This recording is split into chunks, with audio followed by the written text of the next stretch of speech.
할아버지도 떠나실 거예요? 다들 떠나요. 안 떠나. 할아버지는 절대 안 떠나. 묘지에서 떨고 있던 두 아이가 죽은 아빠의 무덤을 끌어안고 있었습니다. 윤태섭 대표는 처음 보는 아이들의 얼굴에서 숨이 멎었습니다. 아이들의 눈매는 3년 전 세상을 떠난 아들과 똑같았습니다. 대체 이 아이들은 누구일까요? 사연 시작 전 구독, 좋아요는 이 이야기를 끝까지 전할 힘이 됩니다. 늦가을 아침 서울 외곽의 오래된 공동묘지.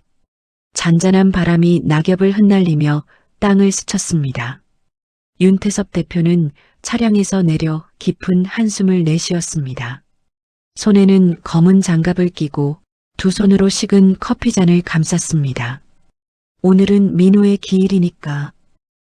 그의 목소리는 낮고 조용했지만 속마음의 떨림을 숨기기에는 충분치 않았습니다.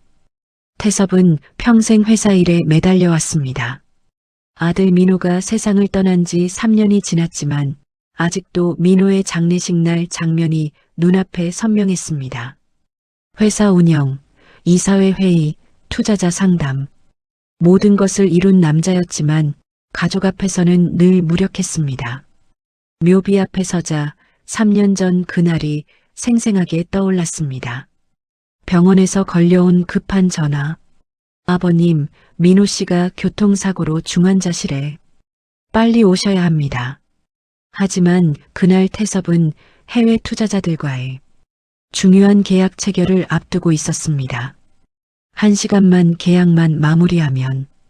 병원에 도착했을 때 민호는 이미 의식을 잃은 상태였습니다. 의사는 말했습니다. 1시간 전에 잠깐 깨어나셔서 아버지를 찾으셨습니다. 민호는 끝내 눈을 뜨지 못했습니다. 태섭은 아들의 차가운 손을 잡으며 처음으로 울었습니다. 미안하다 아빠가 미안하다. 그는 커피잔을 테이블에 놓고 묘비를 바라보며 조용히 무릎을 꿇었습니다. 민호야, 아빠는 또 늦었구나. 속삭이듯 이름을 불렀습니다. 하지만 현실은 텅 비어 있었습니다. 그의 하루는 묘지 방문으로 시작됐지만 평소처럼 일상적인 일들도 이어졌습니다. 태섭은 출근 전 집안 작은 서재에서 서류를 펼치고 이메일을 확인했습니다. 직원들에게 전달할 메모를 작성하며 손가락 끝이 조금씩 떨렸습니다. 그는 결코 서류를 대충 처리하지 않았지만 오늘만큼은 집중이 쉽지 않았습니다. 그때 휴대폰에 익명의 문자 메시지가 도착했습니다.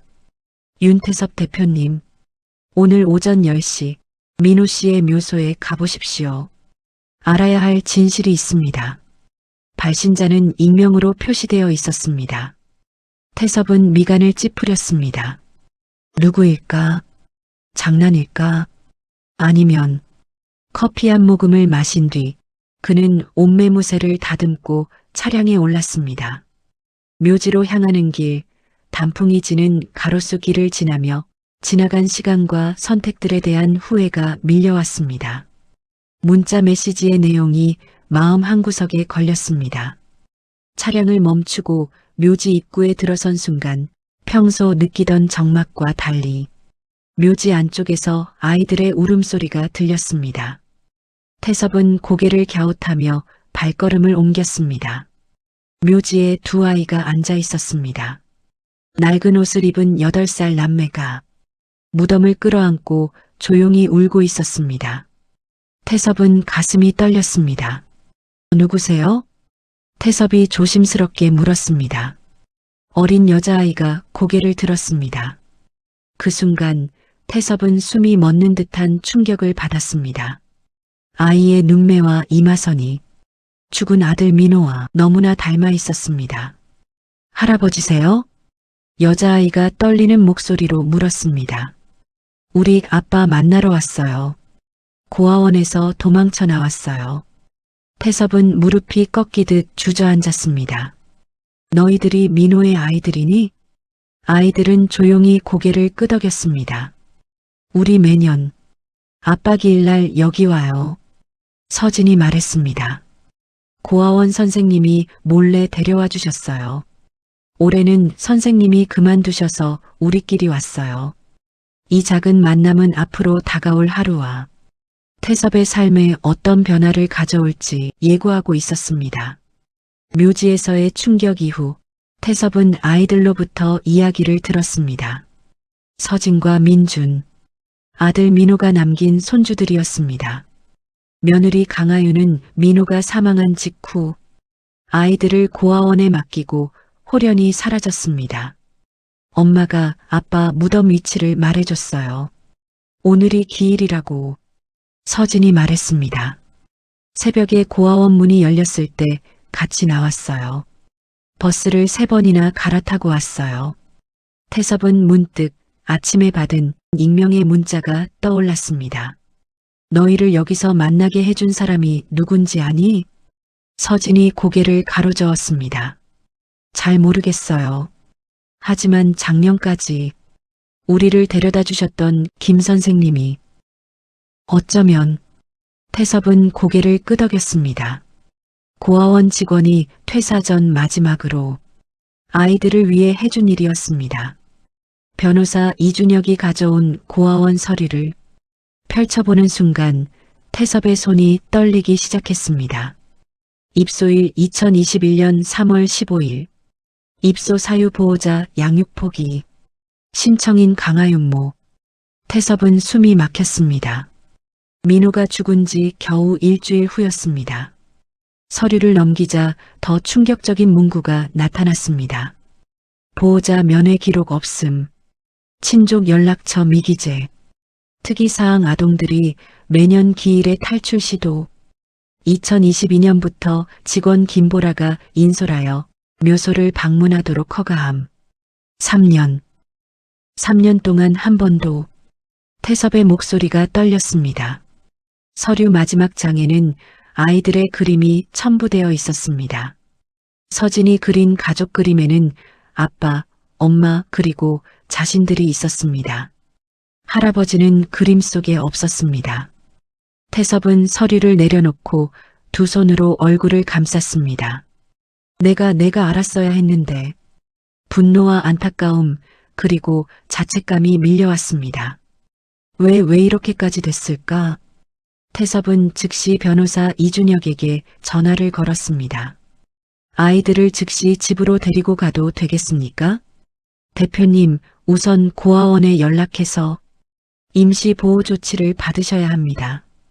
친권자가 없고 직계 존속인 조부로서 권리가 있지만 절차는 밟아야 합니다. 제가 지금 바로 고아원 측과 협의하겠습니다. 긴급 상황으로 처리하면 오늘 안에 임시인도 승인을 받을 수 있습니다. 오후 늦게 이준혁 변호사가 고아원장과 함께 태섭의 집을 방문했습니다. 서류에 서명하며 고아원장은 말했습니다.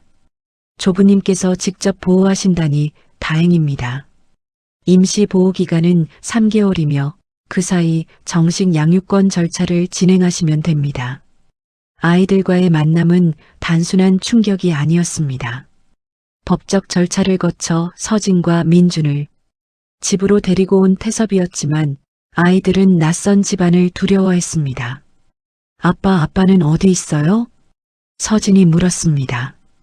태섭은 잠시 숨을 고르고 무릎을 굽혀 아이의 눈높이에 맞췄습니다. 할아버지가 아빠 대신 지켜줄게. 미안하다, 정말 미안하구나. 그의 목소리가 떨렸습니다.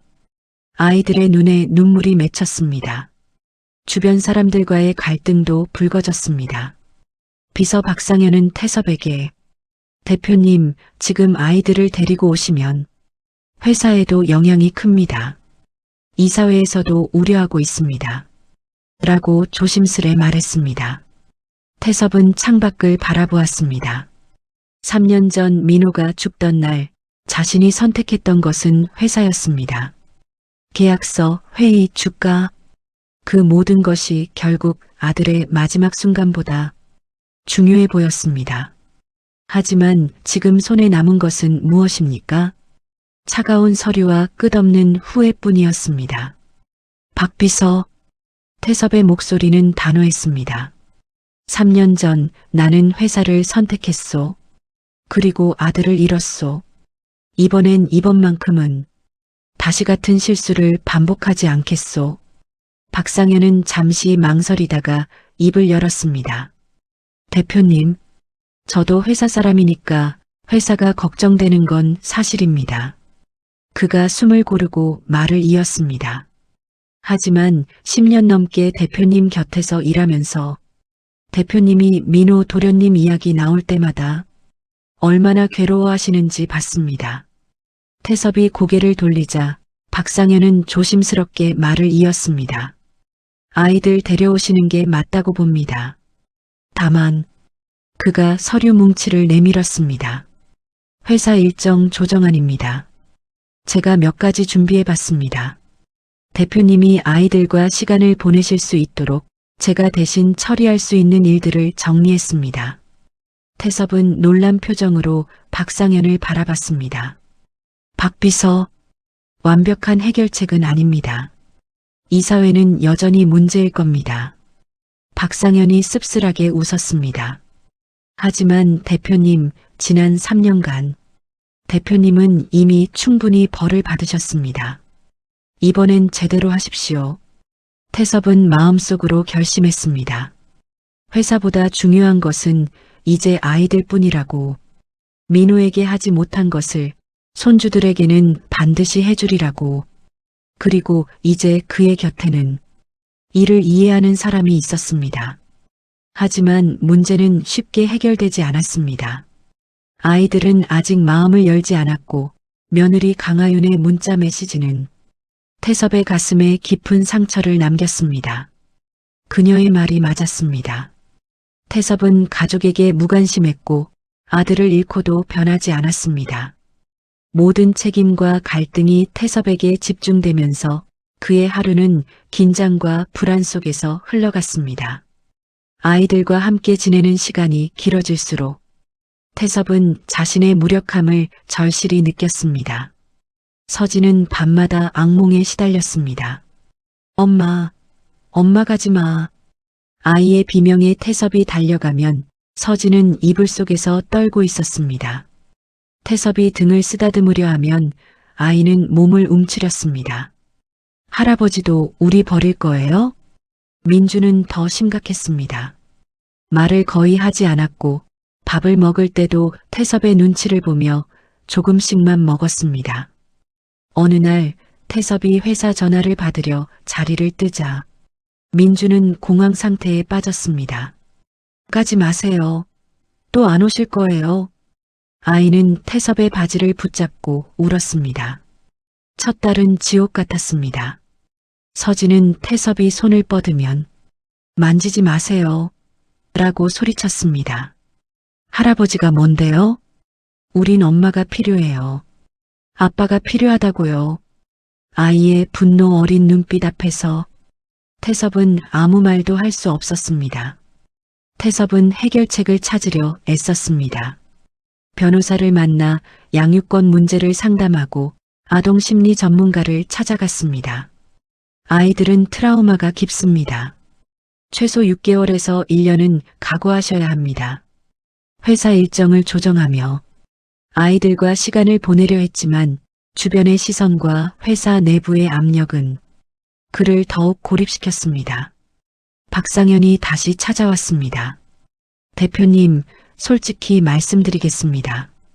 쉽지 않을 겁니다. 주주들은 대표님이 정신 놓으셨다고 할 거고 언론에선 화제거리로 삼을 겁니다. 그가 잠시 멈췄다가 덧붙였습니다. 그래도 하시겠습니까? 태섭은 고개를 끄덕였습니다. 해야지. 이번엔 달라질 거요. 그럼 제가 옆에서 최대한 도와드리겠습니다. 박상현이 말했습니다. 대표님 혼자 감당하시게 두지 않겠습니다. 그의 마음속 결정은 이미 굳어 있었습니다. 그리고 이제 혼자가 아니었습니다. 2달째 작은 변화가 시작됐습니다. 태섭은 매일 아침 아이들에게 아침 식사를 직접 만들어 주었습니다. 서툰 계란 프라이와 탄 토스트였지만 꾸준히 식탁에 앉았습니다. 할아버지는 왜 계속 여기 있어요? 서진이 물었습니다. 너희가 있어야 하니까. 할아버지도 너희 없으면 안 되는 걸. 이제 알았단다. 3달째 민준이 처음으로 태섭의 손을 잡았습니다. 악몽에서 깨어난 밤, 아이는 조심스럽게 태섭의 방문을 두드렸습니다. 할아버지 무서워요. 태섭은 아이를 품에 안았습니다. 아이는 더 이상 몸을 움츠리지 않았습니다. 절망과 피로 속에서 태섭은 아이들의 작은 행동에서 희망을 발견했습니다. 서진이 처음으로 태섭에게 그림을 건네며 할아버지 고마워요라고 작게 말했을 때 그의 눈에 눈물이 맺혔습니다. 태섭은 더 이상 미룰 수 없다고 결심했습니다. 아이들을 집으로 데리고 가고 과거의 잘못을 바로잡기로 했습니다. 하지만 현실은 녹록지 않았습니다. 긴급 이사회가 소집됐습니다. 회의실 안은 긴장감으로 가득했습니다. 윤 대표, 솔직히 말씀드리겠습니다. 이사 한 명이 서류를 내려놓으며 말했습니다. 최근 2개월간 주요 계약 3건을 놓치셨습니다. 투자자 미팅에도 2번이나 불참하셨고요. 회사 경영에 지장이 있습니다. 대표님의 개인적인 사정은 이해합니다만 다른 이사가 끼어들었습니다. 회사는 수백 명의 직원과 수천 명의 주주가 있습니다. 책임을 다하셔야죠. 태섭은 묵묵히 듣고만 있었습니다. 제안을 드리죠. 가장 연장자인 이사가 말했습니다. 아이들을 다시 시설에 보내시고 경영에 집중하십시오. 아니면 대표직을 내려놓으셔야 합니다. 회의실이 조용해졌습니다. 모두가 태섭의 대답을 기다렸습니다. 태섭은 천천히 일어났습니다. 창밖을 바라보며 입을 열었습니다. 3년 전 제 아들이 죽어가고 있을 때 저는 이 자리에 앉아 있었습니다. 계약서에 사인하고 있었죠. 그의 목소리가 떨렸습니다. 회사를 지킨다는 명목으로 말입니다. 그리고 아들을 잃었습니다. 태섭은 이사들을 천천히 돌아보았습니다. 여러분 말이 맞습니다. 저는 최근 들어 회사 일에 소홀했습니다. 하지만 그가 주먹을 쥐었습니다.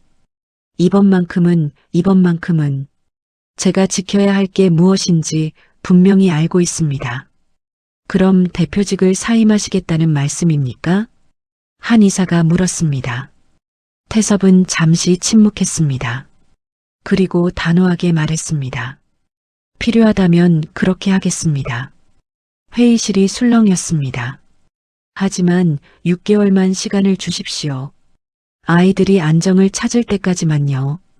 그 후에는 제가 후임자를 직접 지정하고 물러나겠습니다. 6개월. 이사들이 서로 눈빛을 주고받았습니다. 대신 제가 보유한 지분 15%를 담보로 걸겠습니다. 6개월 안에 실적이 회복되지 않으면 그 지분을 회사에 헌납하겠습니다. 태섭의 목소리는 확고했습니다. 저는 더 이상 잃을 게 없습니다. 하지만 그 아이들만큼은 다시는 잃을 수 없습니다. 긴 침묵 끝에 연장자 이사가 고개를 끄덕였습니다. 6개월 마지막 기회를 드리죠. 태섭은 고개를 숙여 인사했습니다. 그 과정에서 그는 며느리 강하윤과 직접 연락을 시도했습니다. 몇 주 만에 그녀에게서 문자 메시지가 도착했습니다. 아버님께 저는 아이들을 사랑하지 않는 게 아닙니다. 하지만 민호 오빠가 죽고 나서 장례식장에서 아버님은 저를 한 번도 쳐다보지 않으셨죠. 조문객들에게 인사하고 회사 사람들과 통화하시느라 바쁘셨습니다. 오빠가 살아있을 때도 마찬가지였습니다. 아버님은 한 번도 가족에게 관심이 없으셨어요. 저는 혼자 2아이를 키울 자신이 없었습니다. 일자리도 돈도 의지할 곳도 없었어요. 시댁에 도움을 청했지만 돌아온 건 알아서 하라는 차가운 말뿐이었습니다. 고아원이라도 보낸 건 제가 할 수 있는 최선이었습니다. 이제 와서 아이들을 찾으신다니 아이러니합니다. 저는 이미 그 아이들의 엄마일 자격을 잃었습니다. 아버님도 마찬가지 아닌가요? 부디 이번엔 진심으로 아이들을 지켜주세요. 저는 돌아갈 수 없습니다. 마이너스 하윤. 태섭은 핸드폰을 쥔 손이 떨렸습니다. 그녀의 말이 모두 사실이었습니다. 태섭은 며느리에게도 손주들에게도 무관심했습니다. 아들이 죽은 후에도 회사 일이 우선이었습니다. 하윤 씨. 태섭은 답장을 쓰기 시작했지만 손가락이 움직이지 않았습니다. 무슨 말을 해야 할까요? 사과? 변명? 모두 부질없었습니다. 이젠 내가 지킨다. 내 눈앞에서 아무도 이 아이들을 데려갈 수 없어. 태섭은 떨리는 손으로 핸드폰을 내려놓으며 중얼거렸습니다. 그의 목소리는 단호했지만 속마음은 무겁고 떨렸습니다. 태섭은 회사 일정과 사회적 압력을 잠시 내려놓고 아이들과의 생활에 집중했습니다. 집안 곳곳에 아이들의 공간을 마련하고 일상 속 작은 행복을 만들기 시작했습니다. 하지만 여전히 무언가가 부족했습니다. 태섭은 매일 아이들을 위해 애썼지만 벽은 쉽게 무너지지 않았습니다. 그러던 어느 날 밤 태섭은 또다시 민준의 비명소리에 잠에서 깼습니다. 방으로 달려가자 아이는 심하게 떨고 있었습니다. 할아버지도 떠나실 거예요? 다들 떠나요. 태섭은 아이를 품에 안았습니다. 안 떠나. 할아버지는 절대 안 떠나. 거짓말이에요. 민준이 울부짖었습니다. 아빠도 그렇게 말했어요. 금방 올게라고 했어요. 근데 안 왔어요. 엄마도 잠깐만이라고 했는데 안 왔어요. 태섭의 가슴이 찢어지는 것 같았습니다. 그는 아이를 꼭 안고 말했습니다. 민준아, 할아버지가 약속할게. 어디도 안 가. 내가 이제 가도 돼요라고 말할 때까지 할아버지는 여기 있을 거야. 정말이요? 아이가 물었습니다. 정말이야. 할아버지가 아빠한테 못 지켜준 약속. 너희한테만큼은 지킬게. 그때 방문이 조금 열리며 서진이 고개를 내밀었습니다. 아이는 눈물 자국이 가득한 얼굴로 조심스럽게 다가왔습니다. 할아버지. 서진이 작은 목소리로 말했습니다. 오늘 학교에서 선생님이 물어봤어요. 가족 그림 그리기래요. 아이가 종이를 꺼냈습니다. 근데 저는 뭘 그려야 할지 모르겠어요. 아빠는 없고 엄마도 없는데. 태섭은 종이를 받아들었습니다. 백지였습니다. 할아버지를 그려도 돼요? 서진이 조심스럽게 물었습니다. 태섭의 눈에서 눈물이 흘러내렸습니다. 그럼 당연하지. 할아버지도 너희 가족이야. 우리가 가족이란다. 서진이 처음으로 태섭의 품에 안겼습니다. 민준도 함께 안겼습니다. 세 사람은 오랫동안 그렇게 있었습니다. 할아버지 사랑해요. 서진이 작게 속삭였습니다. 태섭은 아이들의 머리를 쓰다듬으며 대답했습니다. 할아버지도 사랑한다. 너희를 지키지 못했던 할아버지를 용서해줘서 고맙구나. 그날 밤 세 사람은 처음으로 함께 평온하게 잠들었습니다. 5개월 후 집안은 조용한 안정감을 찾았습니다. 아이들은 서서히 웃음을 되찾았고 태섭은 그 모습을 바라보며 깊은 숨을 내쉬었습니다. 박상현이 보고서를 들고 왔습니다. 대표님, 이번 분기 실적입니다. 목표치를 달성했습니다. 그가 미소 지었습니다. 이사회에서도 더 이상 문제 삼지 않을 겁니다. 태섭은 고개를 끄덕였습니다. 고마워요, 박 비서. 당신이 없었다면 불가능했을 거요. 물론 모든 문제가 해결된 것은 아니었습니다. 강하윤은 여전히 돌아오지 않았고 아이들은 가끔 엄마를 그리워했습니다. 회사 내 시선, 세상의 평가, 여전히 부담은 남아 있었습니다. 그러나 태섭은 이제 알았습니다. 중요한 것은 완벽한 해결이 아니라 사랑과 책임을 선택하는 삶이라는 것을, 그리고 너무 늦기 전에 잘못을 인정하고 바로잡으려는 용기라는 것을. 태섭은 서진과 민준과 함께 공원 벤치에 앉았습니다. 아이들은 작은 손을 잡고 웃었습니다. 이제라도 우리가 함께라면 괜찮겠지요.